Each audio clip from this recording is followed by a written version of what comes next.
टिक news. नमस्कार, आपके साथ मैं हूं ऋतिक सविता। स्वागत है आपका टिक न्यूज में। दिल्ली में नगर निगम चुनाव का इस बार इसलिए अहम हो जाता है क्योंकि दिल्ली की तीनों नगर निगमों को मिलाकर एक कर दिया गया है। अगर कुल वार्डों की संख्या की बात करें तो पहले 272 वार्ड हुआ करते थे, अब सिर्फ और सिर्फ 250 वार्ड बचे हैं। जो इस बार दिल्ली का मेयर चुना जाएगा उसकी हैसियत कमोबेश दिल्ली के मुख्यमंत्री के बराबर होगी।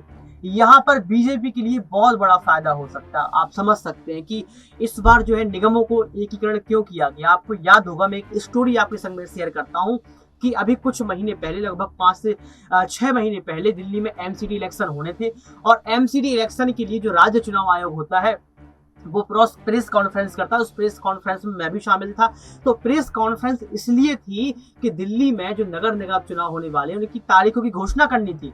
लेकिन प्रेस कॉन्फ्रेंस होती है और वहां पर जो चुनाव आयुक्त तो बैठते हैं वो साफ तौर पर ये कह देते हैं कि चुनाव टाल दिए जाते हैं।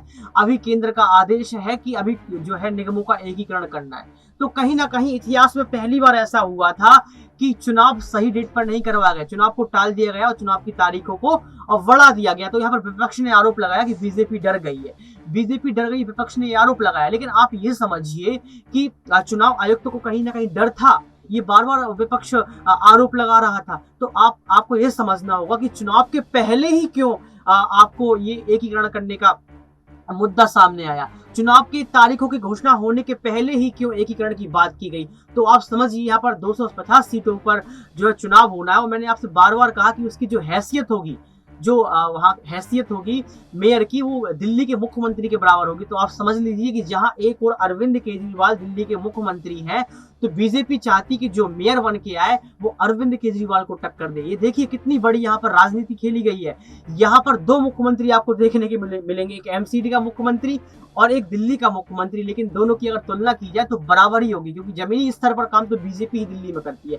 ऐसे में देश की राजधानी का मूड देशवासियों को जानना जरूरी है, क्योंकि अगर देखा जाए तो गुजरात और दिल्ली का नगर निगम चुनाव वो है एक ही समय पर होने वाला है। ऐसे में आम आदमी पार्टी अपने चुनावी अभियान को कहां करेगी, ये बहुत बड़ी बात है। क्योंकि दिल्ली नगर निगम में बीजेपी 15 साल से कब्जा में है और गुजरात में बीजेपी 27 साल से काबिज है। गुजरात में 2 चरणों में चुनाव होने हैं, पहला चरण 1 दिसंबर और 5 दिसंबर को। वहीं अगर वोटों की गिनती की बात की जाए तो 8 दिसंबर को वोटों की गिनती होनी है। और अगर हम एमसीडी की बात करें तो एमसीडी चुनाव 4 दिसंबर को होने और नतीजे 7 दिसंबर को आने हैं। तो अब ऐसे में आम आदमी पार्टी को खासा जोर लगाना पड़ेगा, नहीं तो अरविंद केजरीवाल जहां मुख्यमंत्री हुआ करते हैं वहीं उनको दूसरा मुख्यमंत्री, अपना विरोधी मुख्यमंत्री यहाँ पर बीजेपी में देखने को मिल सकता है। क्योंकि एमसीडी में बीजेपी यहाँ पर 15 सालों से काबिज है और कहीं ना कहीं ये कहा जाता है कि यहाँ के लोग डबल राजनीति खेलते हैं कि राज्य में केजरीवाल मुख्यमंत्री हो और एमसीडी में बीजेपी हो। आप क्या कुछ कहेंगे? क्या सच में अब अरविंद केजरीवाल की दिल्ली में जड़ें कमजोर हो जाएंगी दूसरा मुख्यमंत्री देखते हुए? हमें कमेंट बॉक्स में जरूर बताएं। आज के लिए सिर्फ इतना ही। देखते रहिए टिक न्यूज। बहुत शुक्रिया।